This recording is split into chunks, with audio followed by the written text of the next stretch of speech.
तो नमस्कार, कैसे हो आप सभी। तो भाई स्वागत है आपका मेरी इस आज की नई वीडियो के अंदर। और आज की वीडियो के अंदर हम एचएसएससी ग्रुप डी 1/2023 की वेटिंग के रिगार्डिंग बात करेंगे।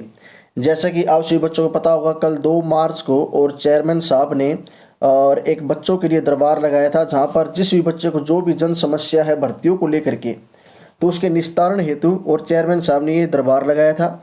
इसके अलावा कुछ ऐसी भर्तियों की अपडेट, जो शिकायतें जो चेयरमैन साहब के संज्ञान में नहीं हो, तो वो चीज़ें भी और बच्चे उसकी जानकारी मिले कि आज के चेयरमैन साहब की। तो इसलिए चेयरमैन साहब ने और सभी बच्चों को बोला था कि कल 2 मार्च को और सारे बच्चे एचएसएससी ऑफिस में आकर के और अपनी जितनी भी शिकायतें हैं वो सारी मुझे बता सकते हैं, और कल हम उसके बारे में सारी चीज़ें सुनेंगे और अगर पॉसिबल हुआ तो उनका निस्तारण भी करेंगे। तो कल जो एचएसएससी ग्रुप डी वाले जो बच्चे हैं वो वहाँ पे गए थे और उन्होंने भी अपनी जो समस्याएं हैं वो चेयरमैन साहब के सामने और पेश की।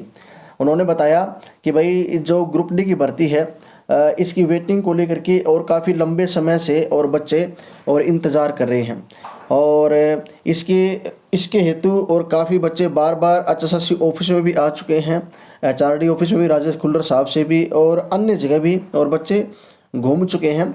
लेकिन लगभग 1 साल के समथिंग हो चुका है, लेकिन अभी तक इस चीज़ का कोई भी निस्तारण नहीं हुआ है। तो प्लीज़ आप और ग्रुप डी की जो वेटिंग है इसको लगाने की कृपा करें। तो चेयरमैन साहब ने उनको बिल्कुल हम्बल तरीके से एक ही बात बोली है कि देखो भाई, आयोग का काम है किसी भी भर्ती को पूरा करना, ठीक है, लेकिन इस चीज़ को और संज्ञान में आप लेके आओ सरकार के। अगर सरकार हमको हरी झंडी दे देती है कि भाई आप वेटिंग लगा दो, तो मैं कल ही वेटिंग लगा दूंगा, मुझे किसी प्रकार की कोई भी दिक्कत नहीं है।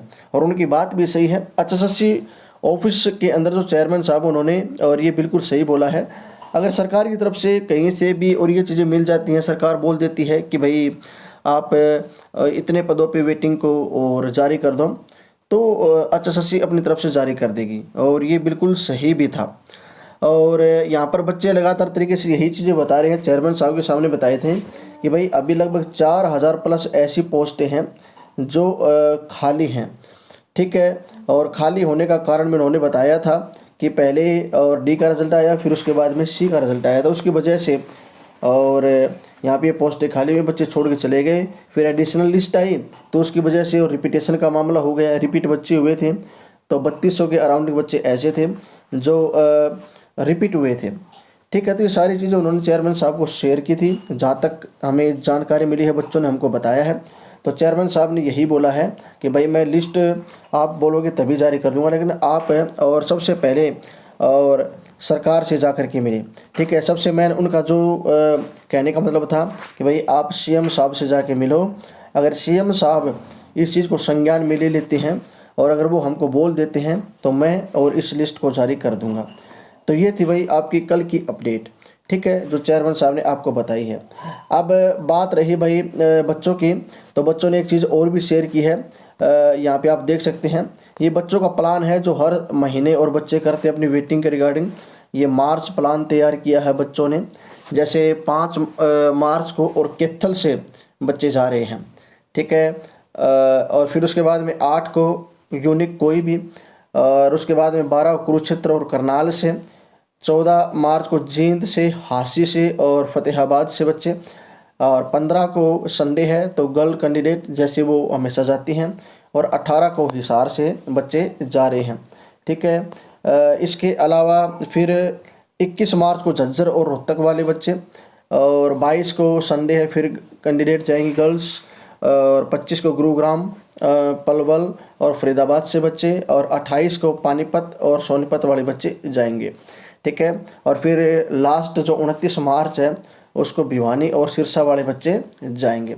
तो ये बच्चों का एक प्लान है, और भाई सिंपल सी बात है, जितने भी ये प्लान तैयार किए जाते हैं आप लोगों के लिए हैं और आप लोग ये तैयार करते हो। और भाई ज़्यादा से ज़्यादा कैंडिडेट इन चीज़ों को पहुंचा करो। जहाँ तक टेलीग्राम चैनल पे बच्चे बात करते हैं, मैं मोस्टली और देखता भी रहता हूँ। तो क्या होता है, नंबर 1 तो जो बच्चे और न तो चैट में जुड़ते हैं, सिर्फ चुपचाप, एक रोबोट नहीं होता है, उसको कोई भाई इंस्ट्रक्शन दिया जाता है वही वो काम करता है, तो वही काम हो रहा है, बिल्कुल चुपचाप सुनते रहते हैं, न हाँ करते हैं न ना करते हैं। तो सबसे मेन बात तो भाई आपकी यही है, आपका ल्यूज पॉइंट है ये। दूसरा, जब कहीं पे जाने की बात आती है तो बच्चे ग्रुप्स के अंदर या फिर मेरे चैनल के जो कमेंट बॉक्स है वहाँ पे बच्चे काफ़ी बोलते हैं कि भाई हम चले जाएंगे, हम चले जाएंगे, और लगभग 100+ बच्चे भी हो जाते हैं जाने के लिए तैयार। लेकिन जब वहाँ पे पहुँचते हैं तो बच्चे भाई ज़्यादा से ज़्यादा अभी तक, और बच्चे 20 और 25 के अराउंड, ये ज़्यादा से ज़्यादा बोल रहा हूँ भाई मैं, अभी जो गैदरिंग की थी उसके अंदर 30 और 35 बच्चे पहुँचे थे, ठीक है। उसके अलावा तो वही 3-4 का और झुंड रहता है भाई। तो ये आपका एक बहुत ही ज़्यादा ल्यूज पॉइंट है, और अगर आप इसको समय रहते सुधार नहीं करोगे तो भाई अभी ये लास्ट मोमेंट चल रहा है आपका, और ग्रुप डी की न्यू पोस्टें भी आ रही हैं। बहुत से बच्चे बोलते हैं न्यू ग्रुप डी का पुराने पे क्या असर पड़ेगा, तो भाई असर हर चीज़ का हर चीज़ के ऊपर पड़ता है, बच्चों पे भी पड़ता है, पुरानी ओल्ड भर्तियों पे भी पड़ता है, ठीक है। नई भर्तियाँ आएंगी तो पुराने वाले को कहीं ना कहीं वो और ठंडे बस्ते के अंदर डालने का काम करेंगे। मतलब चीज़ें तो होंगी लेकिन उन चीज़ों पे टाइम लगेगा। तो समय रहते अगर आप अपने ऊपर काम करवा सकते हो तो करवा लो, अन्यथा आप भूल जाओ कि भाई आपका काम इतना जल्दी होने वाला है, ठीक है। और अभी लगभग 1 साल और बचा होगा मुश्किल से 27 के अंदर, और आपका ये जो 3 साल का पीरियड है ये भी ख़त्म हो जाएगा। तो भाई उसके बाद फिर ऐसा ना हो कि आपके हाथ में सिर्फ एक पश्चाताप ही बचे।